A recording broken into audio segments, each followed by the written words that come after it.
Hey everybody, what's up? We're here in Chula Vista, California, the Chula Vista Elite Athlete Training Center. That's the proper title now.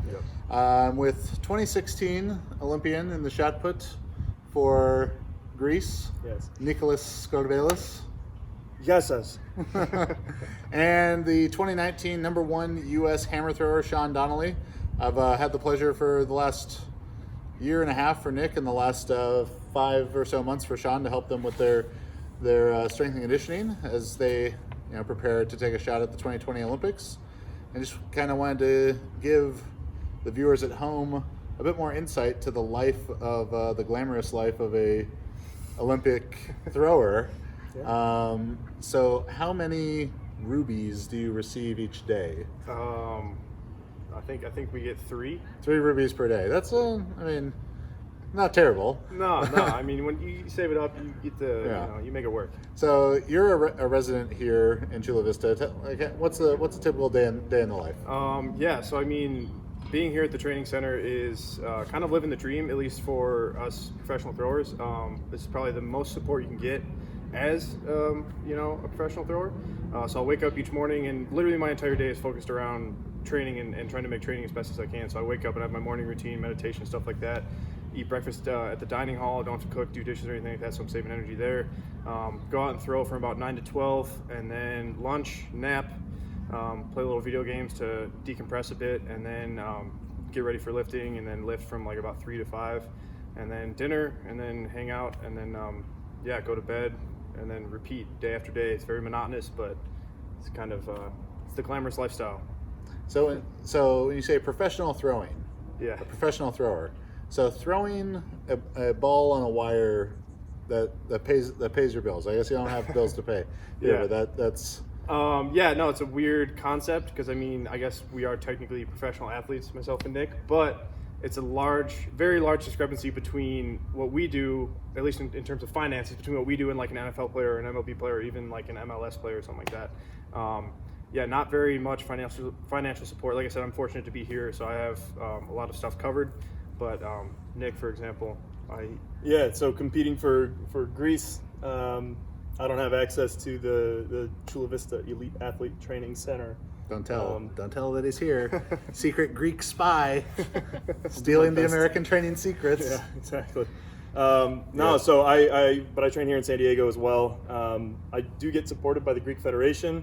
Then again, how many goats do you get per month? They ship them. It's like one every couple of weeks, and then they send the spit at the beginning of the year. Okay. So you have to build it yourself, and you can set it up in your That's backyard. full service goat though. Milk, meat. As much it comes live. Exactly. That's what you're trying to say. Yeah. It's enough. As if I were in Greece, with the economic situation there, the support would be enough to kind of live comfortably. Here in the States, not quite. But you make do as a pro. Private coaching, I think, is something that a lot of athletes end up doing. I help out at San Diego State as well as a volunteer assistant coach. So you find ways to stay busy. And professional throwing, you're not in it for the money for sure. But once every 4 years, there's a thing called the Olympics, and kind of makes it all worth it. So as the professional track season is also a ton of travel for you guys. I mean, all over. Yes. Europe, and that's where, you are truly a professional at that point. You're winning money. Yeah, I think over the last few years since I graduated school in 2016, I've probably spent on average 3 to 4 months out of the year abroad, seeing as I spend time in Greece training with the national team and preparing for other competitions. Plus, almost all of the professional meets are going to be in Europe. So it's really prudent to go and spend time in Europe and then bounce around to all sorts of countries and cities to get your competitions and to make prize money and make your agent happy. But that's like a really fun aspect of being a pro in what we do is because you can see the world and meet cool people and it pays off. So most of our viewers are probably pretty familiar with the shot put, but maybe not as familiar with the hammer throw. What makes someone a great hammer thrower? I'd say it's so like with the shot put, you can be big and brutish and kind of overpower it as most professional shot putters are. But with the hammer, there's a little bit more leeway. Like it's much more finesse and much more technique and timing and rhythm. All of the throwing events at the elite level, we all have a good, bit of coordination and rhythm and stuff like that. But I think the hammer throw, you're doing 4 turns in a row, and if you just mess up like the slightest bit on each of one of the turns, then it could be a 4 or 5 meter difference, which is, when you're throwing 77, 78, 79 meters, that's the difference between, making a world medal or not even making the final. So yeah, it's a lot more finesse. So to make a hammer go that distance, high 70 meters, how fast does it have to be moving at release? I know, at least for me, obviously it depends on the physics of the person, but for me, I think if I were to throw 78 meters, the ball would be going, I think it's 27.3 meters per second, which doesn't mean a lot to a lot of people out there because they don't know that, but I think it's anywhere between 60 and 65 miles an hour. So a 16-pound ball, I think they say it's anywhere between 600 and 800 pounds of force just in your fingertips, and yeah, it's quite the spectacle. Do you ever have trouble where you, like when I first showed Marissa a video of you throwing the hammer, her initial reaction was like I'd get so dizzy, I'd throw it the wrong way, kind of thing. Yeah, no, that's definitely, whenever I tell people I throw the hammer, it's definitely one of those things where I show them a video and then they're like, how do you do that? Yeah, I'd get dizzy, stuff like that. But I think, at least at the elite level, once again, they say, or at least some people say, I say, the hammer chooses you don't choose the hammer. So like the first time I picked it up, you start learning how to turn, and then some people they pick it up like that. They don't get as dizzy as a normal person. And some people don't. And some people just don't. Yeah. So it's definitely one of those things that some people are just kind of born to do. It's such a weird event. So now, what is your experience with flaming hammers? I've not had the pleasure of ever doing that. Really? Yeah, I would do it here, but I feel like, being in Southern California is kind of a fire hazard. That's so lame. You should have just lied. Everyone's done it. All the cool people have done it. Freshman year of college. You really? Yeah. See? Even Chad's done it. All right. Yeah, well, we came back, me and my roommate Nate Rolfe. Yeah. And came back and we were throwing at Mount Sac while we were redshirting, team unattached. Nice. Staying at my parents' house in Irvine and snuck out to UCI in the middle of the night and sock over the hammer doused in lighter fluid. Yeah, see, I don't know. There wasn't less of a fire hazard. I'm a few sheltered. Years ago. I don't know. Like, I don't know what you guys want The to whole tell life me. of hammer throwing. And, Yeah, I don't know. Maybe that's a bucket list thing for the next couple of years. yeah, We'll I see. feel like you got to get on that. Yeah. So, Nick, for you, grew up in the States, went to UCLA, Yeah. but so how does the process of competing for Greece, like how does that come about, and maybe some unique challenges to that? Right. So yeah, born here in the States. My parents are from the States. My grandparents are also born here in the States. So it's my great-grandparents who immigrated from Greece to the U.S. So this is really a reach.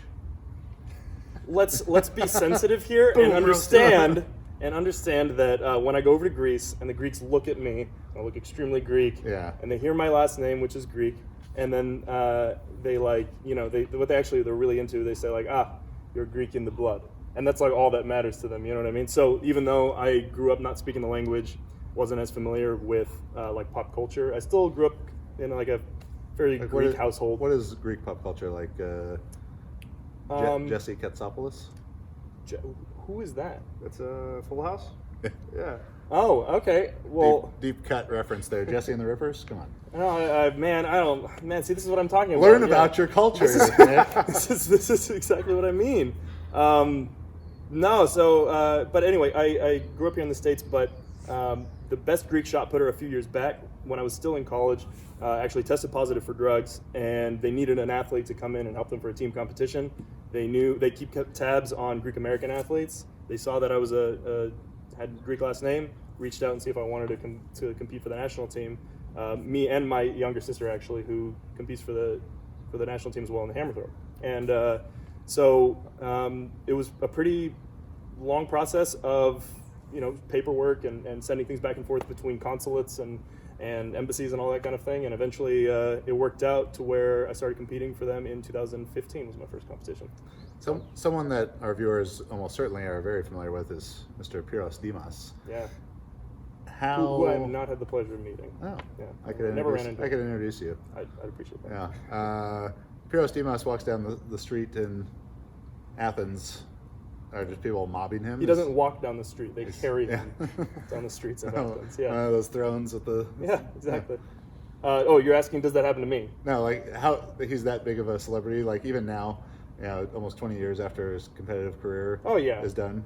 Oh, for sure. Yeah. I mean, like, the one great thing about being an Olympic athlete for a smaller country like Greece is that the United States has got so many all the time and so many Olympic champions. You win a gold medal as an American, and it's possible to be forgotten within a few years, even though you've reached the absolute pinnacle of your sport. And in Greece, no matter the sport at all, right? I think in Rio, Greece had a woman who was a 10-meter air pistol gold medalist, and she's got all sorts of sponsorship opportunities, and she's like one of the most famous athletes in Greece. So someone like Pyrrhos, who was multiple-time world champion, multiple-time Olympic champion, like he will like never be forgotten. I mean, he's like a god over there. Yeah, it's pretty cool.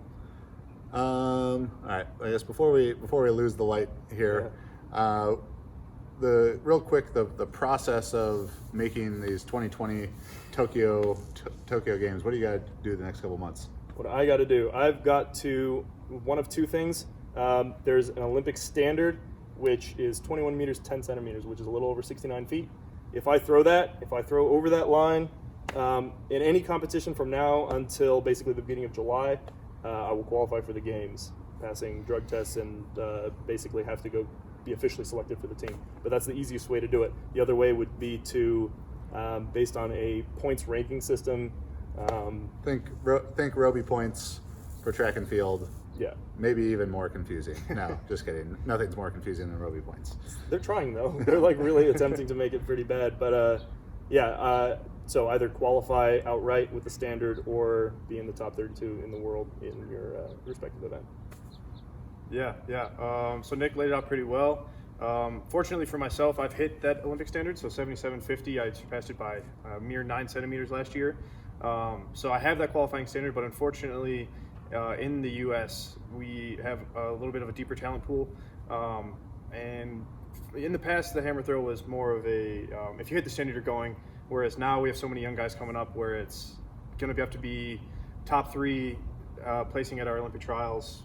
Probably everybody will have the standard. So how many American hammer throwers will have that standard, do you think? Well, right now there's myself and one other. But last year, I was the only person with the standard until like our U.S. championships, and then all of a sudden 5 people had it. Right. So it's one of those things where I'm expecting another 5 people to have it, and then my goal is not to, obviously take top 3, but to obviously win the trials, because that would just be way cooler than just taking top 3. So that's kind of my goal is to place well at trials, and then I should be on the team, should be good to go. And you guys both do the YouTubes? No, not anymore. I dabbled. I did it. I did you it inspired first. me to start. I remember. Yeah, I think you like talked to me about it, and you're like, "Hey, man, cool vlog." Yeah. And I was like, "Oh, it's really bad." And then I stopped, and it was a lot. And anyway, I ended up changing cities and training situations, and didn't keep up with it. But Sean for sure has. Yeah, I don't know why I continue to do it, because the payoff's pretty low, but it's fun. I enjoyed it. It's a hobby. I have a lot of free time, I guess. I don't know. I make weekly training vlogs because I think, at least for me, growing up through the sport, it would have been cool to see what, like, Kidboy Johnson, who was kind of the big U.S. hammer guy when I was growing up, would have been cool to see what he was doing on a weekly basis. So I'm just trying to provide that for the next generation, hopefully inspire them to kind of, I guess, continue the tradition of improving year after year, and hopefully eventually the U.S. hammer throwing will be like the U.S. shot putting, which is top notch. We have 5 in the top 10 in the world, whereas right now I think I'm the highest ranked U.S. hammer thrower at 10th, and the rest, we have a couple in the top 32. But the goal is always to, myself to win a medal, but then also to inspire the future generations of U.S. hammer throwers to also win a medal, I guess. So. What's your channel called? It's just Sean Donnelly. I think if you go to youtube.com/SDthrows. We'll link it. We'll link it up there. And you guys any both, hashtags? No. Okay, never mind. And you guys both offer like online coaching? I know that you do. Yeah, I'm reachable through my Instagram, which is just at my full name, Nicholas Scarvelis. That's it. How many weird dots above any of those letters? Umlauts or anything like that? No. No. Backwards 3. Accents or the Greeks. Well, you'll have to get pretty comfortable with the language, but in my name, you already said I'm not Greek enough really, so it's pretty Americanized, normal spelling. Do you enjoy a Greek cappuccino? No. Very strong coffee, with the milk. Is this another reference I'm not the getting? milk of a goat? Oh, this is okay. It is a reference. What is it from? People in the comments will know. I wanna guess And they're gonna laugh at me. Seinfeld or something, but No. I don't know. No? What is it? It's an episode of The Office Oh. in which Michael, Dresses as Mykonos, yes, Mykonos, and then and he says a Greekachino. no, Holly says a Greekachino.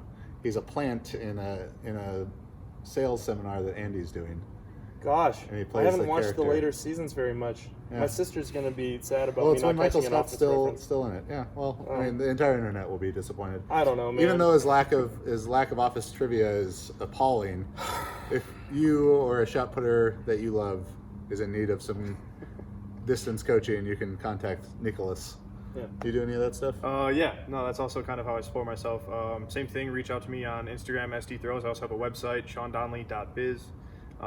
Yeah, hammer throwing, coaching, stuff like that. Yeah, and if you're like a high school football player, but you're too small to play college football, but you're fast and Exactly. and stuff, and you want like Or don't like getting hit. this like Yeah. this pathway into college by doing a sport that no one's ever heard of, Yeah.